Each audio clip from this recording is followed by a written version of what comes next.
Nahimo ng low pressure area ang cloud cluster nga gibantayan sa gawas sa Philippine Area of Responsibility. Ulahing nasiplatan sa silangan sa Southeastern Mindanao among LPA. Sumala sa pag-asa, posible kining mosulod sa PAR unyang gabii o ugma.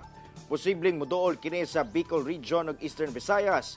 Wala sab giwala ang tsansa niini nga mahimong mukusog o mahimong bagyo apan pwede raw sab kini mausab sa mga mosunod nga adlaw. Hinoon layo pa kini sa nasod ug eastern gapon ang nakaapekto sa daghang lugar sa nasod. Busa magpadayon ng init nga panahon sa buntag ug pag-ulan sa hapon o gabii.